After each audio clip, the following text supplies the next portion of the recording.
Hello வணக்கம் students.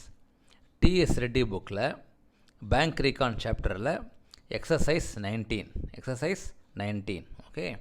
இது ஒரு 10 to 12 மினிட்ஸ் போகும். தயவுசெய்து நீங்களும் நோட் புக் பென் வச்சுக்கோங்க. நம்ம டுகெதர் ஸ்டெப் பை ஸ்டெப் போடலாம். ஓகே, நான் பொறுமையாக எக்ஸ்பிளைன் பண்ணுறேன். சரி, இது போகிறதுக்கு முன்னாடி நம்ம எப்படி போட போகிறோன்னா லெட்ஜர் மெத்தட், அதாவது நம்மளுடைய நார்மல் கேஷ் புக் இல்லாட்டி எனி அசட் எப்படி போடுவோம் லெட்ஜர் மெத்தடில் பேலன்ஸ் இன்க்ரீஸ் ஆனால் டெபிட் பண்ணுவோம், கரெக்ட்? அதே மாதிரி பேலன்ஸ் ரெடியூஸ் ஆனால் கிரெடிட் பண்ணுவோம். இதுதான் நார்மல் லெட்ஜர். ஸோ அதுதான் first step.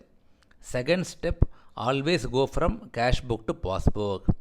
Cash book suppose cash book balance கொடுக்கலைனால் கூட, இப்போ இந்த கொஸ்டினில் கேஷ் புக் பேலன்ஸ் கொடுக்கல, கண்டுபிடிக்க சொல்கிறாங்க, அதை பேலன்ஸ் ஃபிகரை வச்சுக்கோங்க. ஓகேயா? சரி, ரொம்ப கன்ஃபியூசிங்காலாம் இருக்காது. அழகாக ஸ்டெப் பை ஸ்டெப் பாருங்கள். அதுக்கப்புறம் வேணால் நீங்கள் நம்ம நார்மல் மெத்தடில் கூட போட்டுக்கலாம் நீங்கள் அந்த ஆன்சரை. சரி, ஃபஸ்ட்டு என்ன கொடுத்துருக்கு? Balance overdraft as per passbook is 12,000. So இப்போ நீங்கள் என்ன பண்ணுங்கன்னா இங்கே ஒரு 10 லைன் விட்டுருங்க. பேலன்ஸ் ஆஸ் பர் பாஸ்புக் ஓவர் டிராஃப்ட்னா ஆஸ் பர் பேங்க் புக் எப்படி இருக்கும்? டெபிட்டில் இருக்குமா கிரெடிட்டில் இருக்குமா? அது முதல்ல தெரிஞ்சுக்கணும். சரி, அதாவது கேஷ் புக் பாஸ்புக் நார்மல் பேலன்ஸ்னால் நம்ம புக்கில் டெபிட்டில் இருக்கும், கரெக்ட்? ஏன்னா any asset first balance is debit, பாஸ்புக்கில் கிரெடிட்டில் இருக்கும். அப்போ ஓவர் டிராஃப்டாக இருந்தால் பாஸ்புக்கில் டெபிட்டில் இருக்கும். ஓகே, கேஷ் புக் நம்ம தெரியாது, நம்ம போட போகிறோம் இனிமேல் தான். ஸோ பாஸ்புக்கில் டெபிட்டில் இருக்கும். So balance as per passbook over draft எவ்வளோ இருக்குது? 12 டிக் அடிச்சுக்கோங்க. Okay, so 12,000. ஓகேயா? இப்போ first entry, on 30th December 2015 checks had been issued for 7,000, of which only 3,000 encashed. அப்போ 4,000 rupees ஒன்று என்கேஷ் பண்ணலை, ஓப்பனாக இருக்குது. ஓகேயா? அப்போ first item, check issued but not in passbook. ஓகேயா? ஸோ கேஷ் புக் பேலன்ஸில் என்ன இருக்கும்? செக் இஷ்யூ பண்ணிங்கன்னா பேலன்ஸ் ரெடியூஸ் ஆகும். பாஸ்புக்கில் ஒன்றும் வரல. அப்போ ரெக்கன்சிலேஷனில் ஆட் பேக் பண்ணிடணும். எவ்வளோ அமௌண்ட் ஆட் பண்ணணும்? 7,000 - 3,000. ஏன்னா 7,000 இஷ்யூ பண்ணீங்க, அதில் 3,000 வந்திருக்கு. திரும்ப ஒரு பார்த்துல இங்கிலீஷ் என்ன போட்டிருக்கு? ஒன்லி 3,000 என்கேஷ்டு. அப்படின்னா மிச்சம் 4,000 என்கேஷ் பண்ணலை. ஸோ 4,000 ஆட் பேக் பண்ணணும்.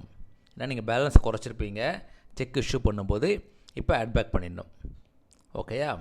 அடுத்தது C, cheques amounting to 3,500 had been paid into bank. Paid into பேங்க்னால் ஒன்றும் இல்லை, டெபாசிட் அர்த்தம். டெபாசிட் பண்ணியிருக்கு, அதில் 500 தான் கிரெடிட் ஆகிருக்கு.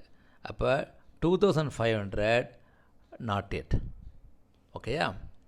So check deposited, okay, but not in passbook. எவ்வளோ அமௌண்ட்? அதே மாதிரி 3,500 - 3,000 -500, சாரி. ஓகே, சரி, செக் டெபாசிட் பண்ண என்ன ஆகும்? பேலன்ஸ் இன்க்ரீஸ் ஆகும். ஓகே, அது இன்னும் பாஸ்புக்கில் வராதனால we have to reduce it. பாஸ்புக்கில் ஒன்றும் வரலை. ஓகேயா? ஸோ பாஸ்புக்கில் வராதனால we have to reduce it. எவ்வளோ அமௌண்ட்? 3,000. கிளியரா? ஓகே, இது பேலன்ஸ் ஃபிகர் அப்படியே வச்சுக்கோங்கன்னா அது ஓப்பனிங் பேலன்ஸ் ப்ளூவில் போட்டுடலாம். ஓகே, ஸோ இது போட்டாச்சு, ஏ போட்டாச்சு, பி போட்டாச்சு, சி போட்டாச்சு. அடுத்தது bank charge 500 as interest on overdraft. Okay, intimation received on 2nd January. அப்போ கேஷ் புக்கில் என்ட்ரி வரல, பாஸ்புக்கில் என்ட்ரி வந்திருக்கு. ஓகேயா? So D, OD interest not in passbook. So பாஸ்புக்கில் என்ன இருக்கும்? பேலன்ஸு குறைஞ்சிருக்கும். ஓகேயா? கேஷ் புக்கில் என்ட்ரி வரல. அப்போ நம்மளும் இங்கே ரெடியூஸ் பண்ணணும். ஏன்னா பேங்க் ரெடியூஸ் பண்ணால் நம்மளும் ரெடியூஸ் பண்ணணும். கரெக்டாக? எவ்வளோ அமௌண்ட்? 500 rupees. கரெக்ட்? ரெடியூஸ்னு அர்த்தம் கிரெடிட்டில் போடணும். சரி, நார்மல் லெட்ஜரில் என்ன போடுவோம்? ஒரு அசட் லெட்ஜரில் இன்க்ரீஸ் ஆனால் டெபிட், ரெடியூஸ் ஆனால் கிரெடிட். ஓகேயா? So OD interest not in passbook, அதை ரெடியூஸ் பண்ணணும். அடுத்த last entry, the bank passbook shows credit for 1000 representing 400 paid by debtor into bank and 600 collected by the bank. Okay, basically cash புக்கில் வரல, பாஸ்புக்கில் வந்திருக்கு, அது increase ஆகிருக்கு. போனது பாஸ்புக்கில் வந்திருக்கு, ரெடியூஸ் ஆகிருக்கு. ஓகேயா? அப்போ 1000 rupees. So deposit direct into passbook. பாஸ்புக்கில் பேலன்ஸ் இன்க்ரீஸ் ஆகிருக்கும். அப்போ நம்மளும் கேஷ் புக்கில் என்ட்ரி வரல, ஆனால் இன்க்ரீஸ் பண்ணணும். எவ்வளோ அமௌண்ட்? 1000. ஓகேயா? ஸோ இப்போ நீங்கள் பார்த்தீங்கன்னா டோட்டல் பண்ணிட்டுங்க. டோட்டல் பண்ணிங்கன்னா 12 4 15,000 வருது. ஓகே, இங்கே 15,000 போட்டிங்கன்னா அப்போ கேஷ் புக்கில் கிரெடிட் சைடில் வருது. ஸோ கேஷ் புக்கில் கிரெடிட் சைடில் வரதா இருந்தால் ஓவர் டிராஃப்ட்னு அர்த்தம். ஓகே, நம்ம கொடுக்கணும் பேங்க்குக்கு. சரி, நார்மல் பேலன்ஸ்னால் ப்ளஸ் பேலன்ஸ்னால் டெபிட்டில் இருக்கும். ஓகே, அப்போ 3500 போச்சுன்னா கரெக்டாக 12 நாள் 12 நாள் 16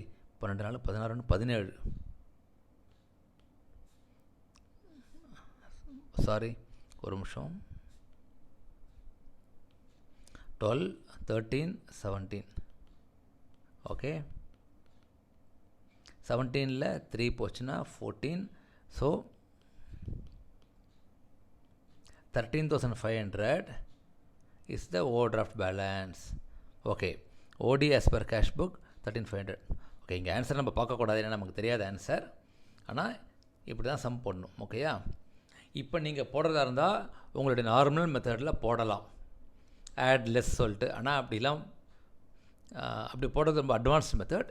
இப்படி போட்டிங்கன்னா அழகாக நமக்கு புரியும் நமக்கு என்னென்னு. ஏன்னா கேஷ் புக்கில் என்ன நடந்திருக்கு, பாஸ்புக்கில் என்ன நடந்திருக்கு, அழகாக நம்ம என்ட்ரி போடுறோம். ஓகேயா? ஸோ நீங்களும் சம்ம போட்டு பாருங்கள். தேங்க்யூ.